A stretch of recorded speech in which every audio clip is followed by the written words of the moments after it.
네, 주 앞으로 나오신 모든 분들 하나님의 큰 복 풍성하시기를 주의 이름으로 축원합니다. 오늘 한 관원의 심각한 고민이라는 제목으로 하나님의 말씀을 전하겠습니다. 먼저 하나님의 말씀 봅니다. 마태복음 19장 16절에서 26절 말씀입니다. 마태복음 19장 16절에서 26절 말씀입니다. 이제 한 목소리로 읽겠습니다. 어떤 사람이 주께 와서 이르되 선생님이여 내가 무슨 선한 일을 하여야 영생을 얻으리이까? 예수께서 이르시되 어찌하여 선한 일을 내게 묻느냐? 선한 이는 오직 한 분이시니라. 내가 생명에 들어가려면 계명들을 지키라. 이르시되 어느 계명이뇨니까? 예수께서 이르시되 살인하지 말라, 간음하지 말라, 도둑질하지 말라, 거짓 증언하지 말라, 내 부모를 공경하라, 내 이웃을 내 자신과 같이 사랑하라 하신 것이니라. 그 청년이 이르되 이 모든 것을 내가 지켰사온데 아직도 무엇이 부족하니이까? 예수께서 이르시되 내가 온전하고자 할진대 가서 내 소유를 팔아 가난한 자들에게 주라. 그래야면 하늘에서 보화가 내게 있으리라. 그리고 와서 나를 따르라 하시니 그 청년이 재물이 많음으로 이 말씀을 듣고 근심하며 가니라. 예수께서 제자들에게 이르시되 내가 진실로 너희에게 이르노니 부자는 천국에 들어가기가 어려우니라. 다시 너희에게 말하노니 낙타가 바늘기로 들어가는 것이 부자가 하나님의 나라로 들어가는 것보다 쉬우니라 하시니 제자들이 듣고 몹시 놀라 이르되 그렇다면 누가 구원을 얻을 수 있으리이까? 예수께서 그들을 보시며 이르시되 사람으로는 할 수 없으나 하나님으로서는 다 하실 수 있느니라. 아멘. 자, 예수님께서 말씀하십니다. 낙타가 바늘기로 들어가는 것이 부자가 하나님의 나라에 들어가는 것보다 쉬우니라. 엄청난 말씀입니다. 이 말씀 앞에서 스스로에게 물어봐야 할 질문이 있습니다. 나는 부자일까요? 가난할까요? 예. 가난하다고 대답하는 사람들도 꽤 될 것입니다. 그렇다면 가난의 기준이 무엇입니까? 가난의 기준. 예전에는 자동차는 고사하고 전화라도 있는 집은 부자였습니다. 예. 현재 우리나라 사람들은 누구나 전화기를 갖고 있습니다. 그러므로 그 당시의 기준으로 보면 우리나라 모든 사람들이 다 부자입니다.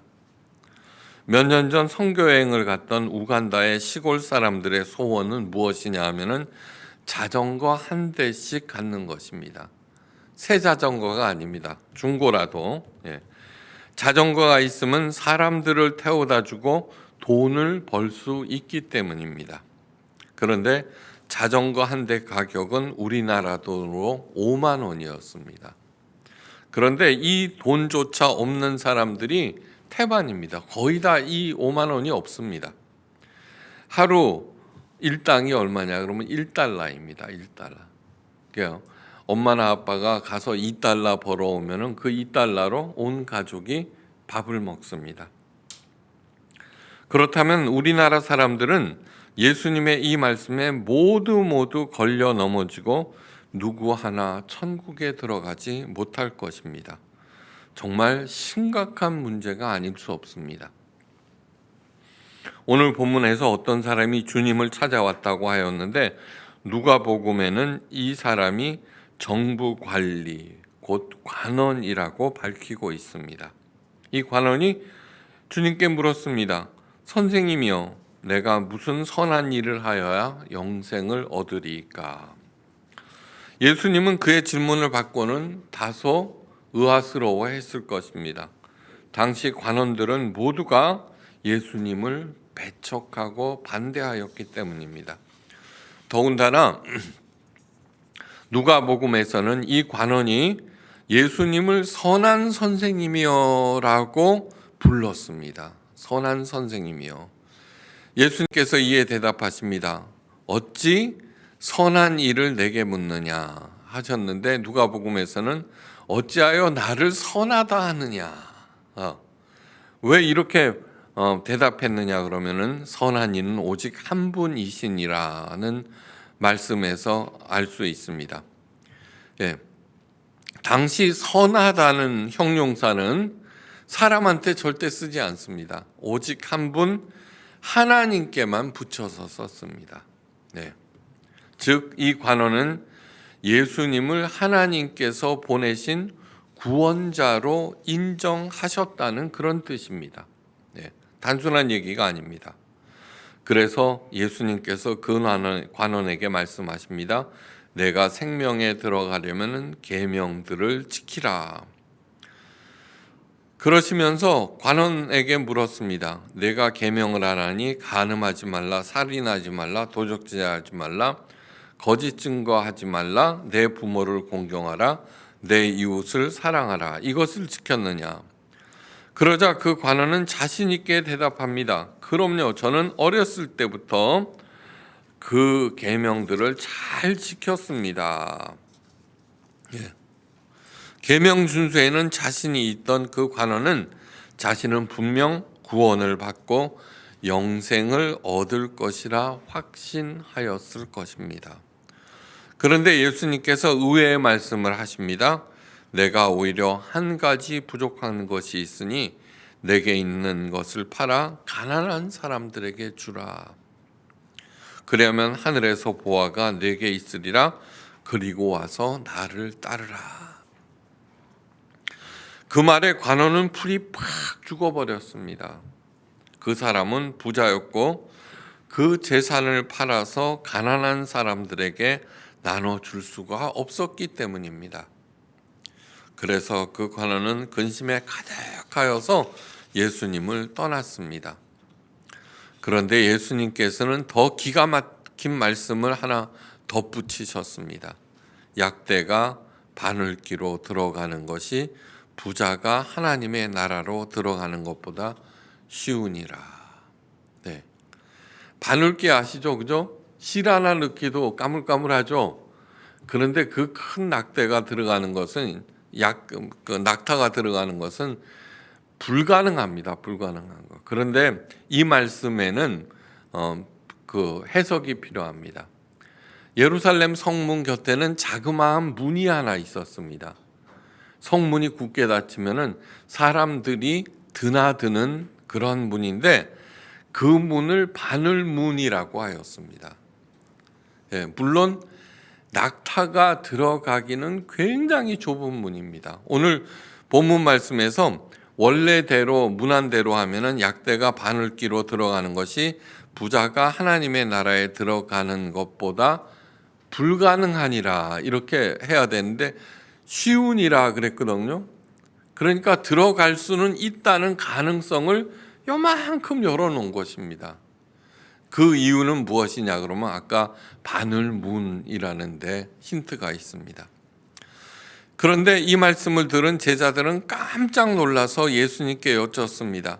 그렇다면 누가 구원을 얻을 수 있으리까? 네, 심각합니다. 우리들도 심각합니다. 예. 제자들이 놀란 것은 부자가 천국에 들어가기가 어렵다는 데 있습니다. 여기에는 그만한 큰 이유가 있습니다. 당시 유대인들은 부자라고 하는 것은 하나님의 구원과 더불어서 많은 복을 받는 것입니다. 유대인들의 생각은 하나님의 구원에는 반드시 물질적 풍요가 수반된다고 생각했습니다. 그러므로 가난한 이유는 구원도 하나님의 복도 받지 못하고 하나님의 벌을 받았다고 생각합니다. 그래서 절름발이나 환자, 그죠? 눈먼 자들을 만나면은 제자들이 또 사람들이 물었습니다. 도대체 누구의 죄 때문에 저런 벌을 받습니까? 예. 그거는 뭐냐 그러면요. 믿음의 조상인 아브라함, 이삭, 야곱, 요셉 모두 어떻게 돼요? 거부가 되었습니다. 예. 단순한 거부가 아니라 그 마을에서 또는 그 나라에서 가장 큰 거부가 되었습니다. 바로 그것이 증거가 되었고, 이들은 뭐라 그래요? 믿음의 조상이니까 믿음이 좋고 그러면은 부도 함께 따라 나온다고 굳게 묻었습니다. 예수님의 이 말씀은 당시 유대인의 통념을 완전히 무너뜨리는 것이었기에, 그래서 제자들이 깜짝 놀라서 물어본 것입니다. 우리들도 놀라지 않을 수 없습니다. 그죠? 예. 우리 천국 가기는 다 틀렸어요. 네. 낙타에는 두 종류가 있습니다. 어떤 거? 쌍봉 낙타와 단봉 낙타입니다. 그죠? 네. 하나님을 모르는 세상 사람들은 단봉 낙타입니다. 그 단봉 안에 돈을 가득 담으려고 합니다. 돈이 없으면 건강이라도 담으려고 합니다. 그래서 돈만 보이면 사방에서 모여들어 서로 싸우면서 먼저 가지려고 꾸역꾸역 거립니다. 사망과 같은 이 세상을 대비하고자 한 것입니다. 그죠? 하나님을 믿는 우리들은 쌍봉 낙타라고 할 수 있습니다. 한쪽에는 돈, 한쪽에는 신앙.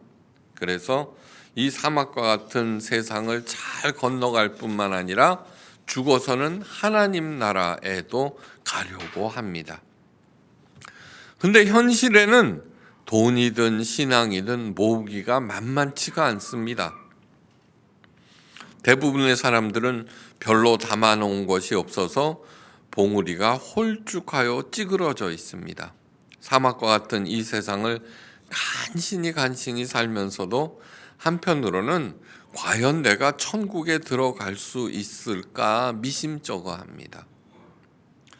이 관원은 한쪽에는 돈, 한쪽에는 신앙을 누구보다도 빵빵하게 담은 쌍봉 낙타입니다. 그런데 예수님은 한쪽 봉우리를 헐어서 가난한 사람들에게 나눠주라는 것입니다. 절대로 그럴 수 없습니다. 왜요? 그것을 어떻게 해서 모은 것인데요. 그죠? 네. 그런데 이 관원은 우리보다도 훨씬 훌륭한 신앙인입니다. 당시 잘 나가는 사람치고 예수님을 메시아라고 생각한 사람은 없습니다. 그러나 이 사람은 예수님이 참 구원자인 줄 알았습니다. 아까 설명드렸습니다. 선한이라는 형용사는 오직 하나님에게만 붙였습니다. 귀족이며 부자였음에도 불구하고 나사렛의 목수인 예수님께 와서 겸손하게 무릎을 꿇고 물었습니다. 더욱이 그가 구한 것은 건강도 명예도 출세도 부도 아닌 영원한 생명이었습니다. 영생. 또한 하나님의 계명을 어릴 때부터 열심히 성실하게 잘 지킨 사람입니다. 우리와는 비교조차도 할 수 없는 훌륭한 신앙인인데 그럼에도 물러나 버렸습니다. 그러면은 우리들과 같은 사람들은 당연히 천국에 들어가지 못할 것이고 탈락할 처지라고 생각됩니다. 그렇다면 과연 누가 하나님 나라에 들어갈 수 있다는 말입니까? 제자들도 놀라서 예수님께 여쭈었습니다. 그렇다면 누가 구원을 얻을 수 있습니까? 당연한 질문입니다. 그러자 예수님께서 조용히 말씀하십니다. 무릇 사람으로서는 할 수 없으나 하나님으로서는 다 하실 수 있느니라. 다행입니다. 그죠? 다행입니다. 그럼 그렇지, 내가 믿는 하나님은 능치 못할 일이 없으신 분인데 더욱 열심히 신앙생활을 해서 하나님께 잘 보여서 두 봉우리 모두 빵빵하게 채워야지. 하나님은 하실 수 있다고 하셨으니까. 과연 예수님께서는 그런 의미로 이 말씀, 무릇 사람으로서는 할 수 없으나 하나님으로서는 다 하실 수 있느니라는 그 말씀을 하신 것일까요? 그런 뜻에서? 만약에 그 관원이 정말로 재산을 다 팔아서 가난한 사람들에게 나눠주고 왔다면 예수님께서는 이렇게 말씀하실 것입니다. 잘했다. 죽을 때까지 가난한 사람들의 발을 씻어주면서 살거라. 그래서 그 관원은 정말 가난한 사람들의 발을 열심히 씻으면서 살았습니다. 그리고 예수님께 와서 네, 그렇게 하고 있습니다 라고 말했다면은 죽을 때까지 절대로 잘난 척하지 말거라고 또 다른 계명을 주셨을 것입니다. 그렇게 하고서 다시 예수님을 찾아온다면은 예수님은 또 다른 요구를 하셨을 것입니다. 자, 왜 이렇게 하셨을까요? 그렇게 하신 이유는 계명을 지켜서 다시 말해서 내 자신의 의지와 노력으로 구원을 받으려는 것은 불가능한 일이다라는 뜻입니다. 불가능한 일이다. 예. 절대로 그렇게 할 수 없다. 그러니까 나쁜 생각은 요만큼도 하지 말아야 되고 언제나 정말 깨끗하게. 예. 다시 말해서 자신의 의지와 노력으로 구원을 받으려는 것은 불가능하다. 하나님으로서는 다 하실 수 있느니라는 이 말씀은 구원은 전적으로 99.9%가 아니에요. 전적으로 하나님으로부터 임한다는 것입니다. 하나님으로부터 전적으로. 예. 주님께서 이렇게 말씀하십니다. 내게 있는 것을 다 팔아 가난한 자들을 나누어 주라. 그래야면 하늘에서 내게 보화가 있으리라. 그리고 와서 나를 쫓으라. 여기에서 방점은 뭐냐 하면은 나를 쫓으라는 말입니다. 나를 쫓으라. 계명을 지키고 선행을 하고 봉사를 하면서 내 재산, 내 건강, 내 행복이 사라질까 전전긍긍하는 마음을 버리라는 뜻입니다. 예. 처음부터 낙타가 되려고 하지 말라는 말씀입니다. 예. 다시 조금 더 생각하면 이 세상을 사막이라고 생각하지 말라는 얘기고, 예. 내가 이렇게 하면 굶어 죽겠다는 생각, 이렇게 했다가는 나는 망한다는 생각, 그래서 그악스럽게 모아야 되고 미래를 대비해야 한다는 그런 생각 자체를 버리라는 것입니다. 자, 평범한 사람들 얘기 하나 하겠습니다. 웅진그룹 아시죠? 웅진그룹의 계열사 웅진홈케어 청소사업부, 웅진홈케어라는 것이 있습니다. 정수기도 팔고 그런데 거기에 청소사업부가 있습니다. 그 사업부를 함께 일하는 세상이라는 회사에 무상으로 띄워줬습니다. 양도했습니다. 웅진은 2007년부터 가정청소 사업을 운영하였는데 누적 적자가 250억 원이 되어서 손을 들고 말았습니다. 누적 적자가. 그래서 작은 사회적 기업 함께 일하는 세상에 무상으로 넘긴 것입니다. 네. 물론 부채와 함께, 부채가 있으니까요. 네. 함께 일하는 세상은 웅진그룹에서 인수한 직원 전원. 여러분, 뭐예요? 청소사업부니까 직원 전원이 누구예요? 청소부입니다. 청소부들. 그분들에게 정규직으로 전환시켜주고 고정급을 지급하였습니다. 예. 그들은 고용의 신분과 정당한 보수를 보장해 준 것입니다. 그들에게. 그러자 서비스 품질도 함께 높아졌고 고객들의 신뢰가 쌓이자 좀 비싼 가격이라도 고객들이 기꺼이 지불하고 그 서비스를 받아들이기 시작했습니다. 경영은 곧 정상화되었습니다. 예, 너무너무 중요한 얘기입니다. 평범한 얘기지만 웅진은 돈이 목적이었습니다. 수익이 목적이었습니다. 그런데 함께 일하는 세상은 문자 그대로 다른 사람들과 함께 행복하게 살아보자는 것이 목표였습니다. 네. 목표가 다른 것입니다. 함께 일하는 세상은 그 목표를 정직하게 추구해 나갔습니다. 어려움이 있더라도. 그러자 대기업이 실패한 사업이 정상화되기 시작했고 거기 종업원들도 고객들도 만족하기 시작했습니다. 주님께서 말씀하십니다. 내가 진실로 너희에게 이르노니. 예수님께서 이렇게 진실로 이르노니 할 때는 귀담아 들으셔야 합니다. 하나님 나라를 위하여 집이나 아내나 형제나 부모나 자녀를 버린 자는 금세에 있어서 몇 배나 받고 내세 영생을 얻지 못할 자가 없느니라. 누가복음 18장 29절에서 30절 말씀입니다. 집이나 아내나 형제나 부모나 자녀를 버리라 라고 하는 것은 모두 머리를 깎고 절에 들어가라는 뜻이 아닙니다.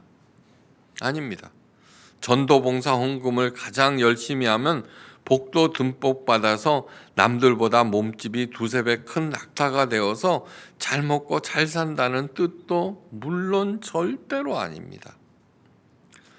여기에서 미워하다라는 말에 포커스를 맞춰야 합니다. 미워하다는 헬라어는 미세오라고 하는데 미세오는 무슨 뜻이냐 하면은 적게 사랑하다, 덜 중요하게 여기다는 의미도 있습니다. 미워하다. 나는 너 미세오해 하면은 너는 중요한 존재야. 그렇지만 가장 중요한 거는 아니야라는 뜻이 있습니다. 제가 가끔 말씀드리죠. 타락이라고 하는 것이 무엇이냐 하면은 정말 중요한 것이 덜 중요한 거한테 삼킴을 당하는 것이 타락입니다. 여러분 돈 중요합니다. 돈 없으면 못 삽니다. 그런데 돈이 예수님을 잡아먹고 이웃사랑을 잡아먹고 형제자매를 잡아먹는 것이 타락입니다.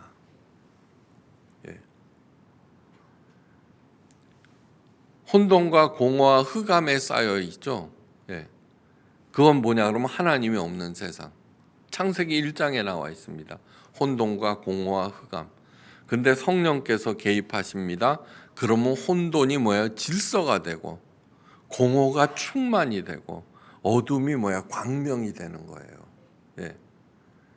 근데 덜 중요한 것이 가장 중요한 것을 덮어버리면은 혼돈과 공허, 흑암이 꽉 차버리고 갈 곳을 이 미세오입니다. 부모, 형제, 자매, 자기 목숨을 미워해서는 절대로 안 됩니다. 절대로 미워해서는 돈도 미워해서는 안 됩니다. 그러나 가장 중요하게 생각해서는 절대로 안 됩니다. 절대로. 우리 하나님은 질서의 하나님입니다. 신앙의 본질은 무엇이냐 하면은 어떤 것이 중요한 것인지 하나님의 질서, 창조 질서에 따라서 내 삶도 배열시켜서 그렇게 살아가는 것입니다. 예수님은 머리 둘 곳도 없으셨습니다. 일용할 양식에 감사하셨습니다. 걱정도 근심도 없으셨습니다. 하나님 아버지께서 참새 한 마리도 먹이심을 잊지 않으셨기 때문입니다. 그리고 오직 그 가지고 계신 힘과 재능, 모든 에너지를 사람들을 살리는 일에 쏟으셨습니다. 우리들은 잠잘 곳도 있고 음식도 있습니다. 예수님보다 우리를 더 사랑하시는 하나님을 믿고 먹고 사는 일은 걱정하지 마시기를 간절히 바랍니다. 하나님께 늘 감사하면서 사시기를 바랍니다. 이것이 출발점입니다. 이것이 걱정과 분노와 욕심의 짐을 훌훌 벗어버리고 나는 왜 이 땅에 보내셨나? 말씀과 기도로 그 목적과 사명을 찾아야 합니다. 그래서 나만이 갈 수 있는 오솔길, 예수님을 만날 수 있는 그런 오솔길을 찾으셔야 됩니다. 절대로 안주해서는 안 됩니다. 신앙에서도 인생에서도 이만하면 나는 준비됐다는 생각을 버리셔야 합니다. 언제나 겸손히 열심히 준비하여서 실력을 쌓고 한껏 발휘하여 이웃을 살리고 하나님께 영광을 돌리면서 살려고 하십시오. 그렇게 사노라면은 나도 모르는 사이에 나는 금세에서는 서너 배를 받고 어느덧 천국에도 아무 문제 없이 쑥 들어가 버립니다. 바로 그것이 하나님께서는 하실 수 있다는 그런 뜻입니다. 자, 지금부터요, 예수님께서 약대가 바늘기로 들어가는 것이 부자가 천국으로 들어가는 것보다 쉬운이라는 그 본질적인 것을 잘 설명하는 그런 말씀을 드리겠습니다. 잘 들어보십시오. 스베덴 보리가 쓴 천국과 지옥이라는 책이 있습니다. 스베덴 보리. 스베덴 보리는 1688년 17세기죠. 루터교 목사의 아들로서 스웨덴에서 태어났습니다. 그래서 스베덴 보리입니다. 아이작 뉴턴, 아인슈타인과 함께 세계 3대 천재에 들어갑니다. 우리는 아이작 뉴턴은 들어봤고 아인슈타인도 들어봤죠, 그죠? 근데 스베덴 보리는 못 들어봤습니다. 그의 책이 주로 라틴어로 써 있기 때문입니다. 그런데 그의 책은 칸트, 괴테, 헬런 켈러 3중고를 거치면서 박사까지 올랐다. 헬런 켈러 아시죠, 그죠? 헬런 켈러가 설리반 선생님의 도움에 의해서 박사까지 됐어요. 그 다음에 신앙도 갖고 소망도 가졌는데 자기의 그 당하고 있는 그 고통에서는 해방되지 못해서 우울증에 시달렸습니다. 똑똑해지면 똑똑해질수록 깨달은 게 많으면 많을수록 어떻게 돼요? 나는 왜 이렇게 힘들지라고 하는 생각에서 벗어날 수가 없는데 스베덴 보리의 책을 읽고 거기에서 완전히 벗어났습니다. 그 이유는 뭐냐 그러면 이 스베덴 보리가 전한 책이 그 내용 때문입니다. 이제 여러 방면에서 탁월한 역량을 발휘한 그는 18세기에 이미 영혼과 몸의 연결작용에 대한 비밀을 밝혀냈는데 이것은 20세기 와서야 확증될 정도의 천재입니다. 그런데 1743년부터 1745년까지 중요한 전환기를 맞게 됩니다. 그가 53세 때. 제가 이 포이에마 예수교회 제가 세운 게 아니죠. 하여간 목회를 그만두고 성서학당과 집필에 전념하기로 결심하게 된 게 53살인데 스베덴 보리의 영향이 컸습니다. 이 사람도 그렇게 됐거든요. 53세 때 중요한 전환기를 맞는데 2년 동안요. 그는 천상에 수시로 올라서 예수 그리스도를 직접 뵙게 되었고 자신의 그 천재적인 재능을 그리스도의 뜻을 사람들에게 알리는 데 쓰라는 소명을 받았습니다. 영적으로 눈이 열린 것입니다. 그 이후 다른 모든 분야의 작업은 접었습니다. 사람들이 말렸습니다. 그러자 스베덴 보리가 뭐라 그랬냐 그러면 그 분야들은 다른 사람이 얼마든지 할 수 있을 거야. 걱정하지 마세요. 그리고 오직 천국과 신앙에 관한 책만 썼습니다. 천국과 지옥의 책은 성경의 가르침, 기독교의 본질을 아주 잘 드러내고 있습니다. 잘 들어보십시오. 천국에도 부자들, 높은 지위를 누렸던 사람들이 많았다는 것입니다. 걔가 진짜 천국에 가봤어? 그러실 테지만 가봤는지 안 가봤는지 논외로 하고, 사도 바울도 뭐예요? 세 번째 하늘에 들락거렸다고 그랬죠. 뭐 그런 것일지도 모릅니다. 반면에 가난한 사람들도 지옥에 많았다는 것입니다. 그런데 그의 책이 방대한 서적들이 우리나라에도 번역이 많이 되어 있습니다. 제가 찾아봤거든요. 근데 다 이단에서 번역해 놓고 그것을 사용해 먹는데 신천지 통일교, 그게 안타까웠습니다. 그래서 제가 책들을 열심히 이렇게 읽으면서 과연 성경의 본질, 예수님의 가르침에 부합되는가 일치했습니다. 안 그러면은 이단으로 이렇게 처단을 받거나 그랬겠죠, 그죠? 자, 중요한 것은 뭐냐 그러면은 각자가 가지고 있는 부와 지위와 명예 등을 어떻게 사용하였는가가 천국과 지옥을 결정한다는 사실입니다. 이런 말이 있습니다. 그가 이런 말을 했습니다. 그가 한 말들을 이제 들려드릴 텐데 잘 들어보십시오. 아주 중요한 얘기입니다. 술책이나 사기가 아니라면은 기회가 닿는 대로 부를 쌓아도 됩니다. 나쁜 사기, 술책, 탐닉하지 않는다면은, 중독되지 않는다면은 오락을 즐기고 세상사를 얘기해도 됩니다. 그런데 가장 중요한 것은 그의 사랑과 신앙이 어떤 것인가입니다. 진실로 하나님을 가장 사랑하며 이웃에게 신실하고 공정하다면 그는 이미 천국을 사는 것입니다.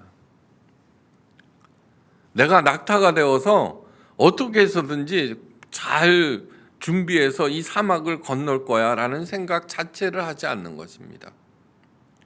자, 정직하게 행하고 남을 속이지 않는 이유가 단지 법이 두렵고 평판이나 명예나 이득을 잃을까 두려워서라면은 그의 행동이 겉으로는 정직해 보이지만 그 사람 안에는 이미 지옥으로 가득합니다. 내가 내 지위를 유지하고 내 명성을 유지하고 내 재산을 유지하기 위해서 만약에 그렇지 않으면 내가 떨어지니까 그런 목적으로 정직한 척하고 이렇게 하는 것은 지옥으로 사는 것입니다. 지옥. 무슨 뜻인지 알겠어요? 가난한 사람 중에는 자기 형편에 불만하고 많은 것을 가지려고 애쓰면서 재물이 축복이라고 믿는 사람이 많이 있습니다. 그들은 재물을 얻지 못하면 화를 내고 하나님의 섭리에 대해 좋지 않은 생각을 품습니다. 그들은 좋은 것을 가진 사람들을 질투하며 기회가 오면은 누구든 속일 태세이며 불결한 쾌락에 빠집니다.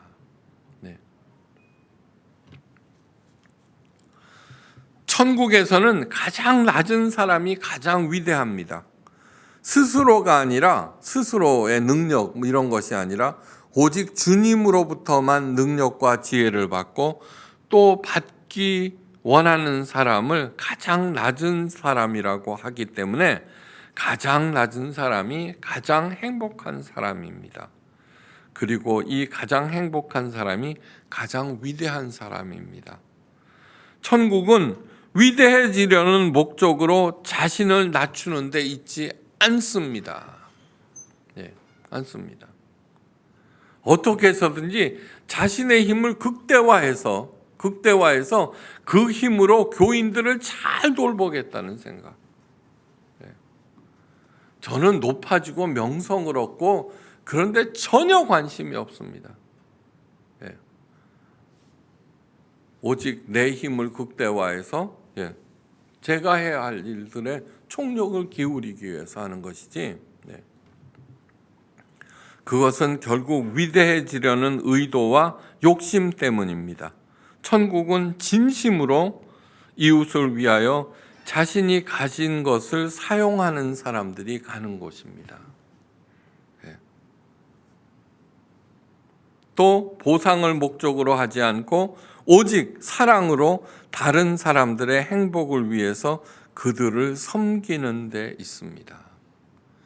맨날 그렇게 하라는 뜻이 아닙니다. 예? 그냥 그런 큰 목적을 갖고 그냥 살아갑니다. 여러분 생각해 보십시오. 내가 자기 배우자를 사랑합니다. 그러면 허구한 날 그 사람 생각을 합니까? 아니죠. 이럴 때도 있고 저럴 때도 있고 가끔 눈이 돌아갈 때도 있죠. 예. 그렇지만 뭐예요? 근본은 사랑하고 위하는 것이죠. 그죠? 삶은 숙제가 아닙니다. 삶은 숙제가 절대로 아닙니다. 산다고 하는 것은 하나님과 더불어 즐기는 신비입니다. 신비. 부모가 사랑하는 자녀들에게 풍성하고 재미있는 삶을 살라고 여행을 보냈듯이 하나님께서 사랑하는 우리들을 이 아름다운 별 지구에 여행하라고 보내신 것입니다.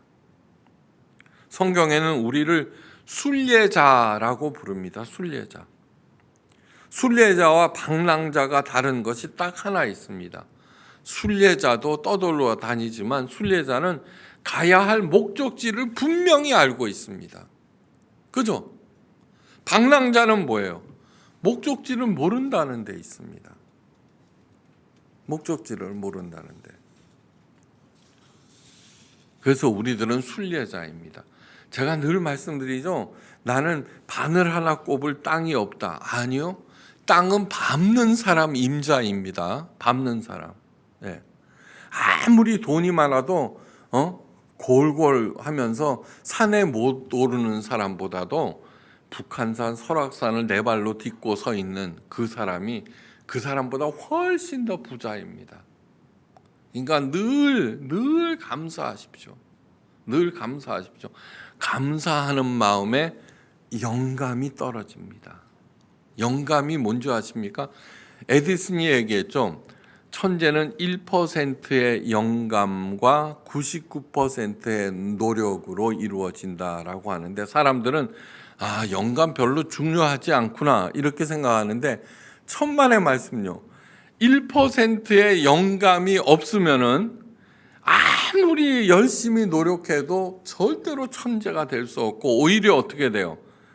애는 애대로 쓰면서 나락으로 빠지게 되어 있습니다. 영감은 하나님으로부터 내려오는 특별한 생각입니다. 자기를 널어놓고 하나님을 사랑하고 일용할 양식 모든 것이 하나님으로부터 왔음을 인정하면서 일용할 양식과 현재의 삶에 늘 감사하면서요. 힘 닿는 대로 어떻게 해요? 첫째, 하나님의 영광을 위해서, 둘째, 이웃을 내 몸과 같이 사랑하면서 살다 보면은요, 저절로 이렇게 이루어집니다. 저절로. 이것이 우리들의 삶의 본질입니다. 그 사람에게 천국이 주어집니다. 네, 천국이 주어집니다. 이 땅에서는 천국의 기쁨을 마음껏 누리다가 이 육신을 벗고 우리들의 본향인 영원한 천국에 들어가서 사랑하는 하나님과 또 사랑하는 사람들과 영생 복락을 누리게 됩니다. 네. 그 사람들이 되시기를 주의 이름으로 간절히 축원합니다. 기도하십니다. 하나님 아버지,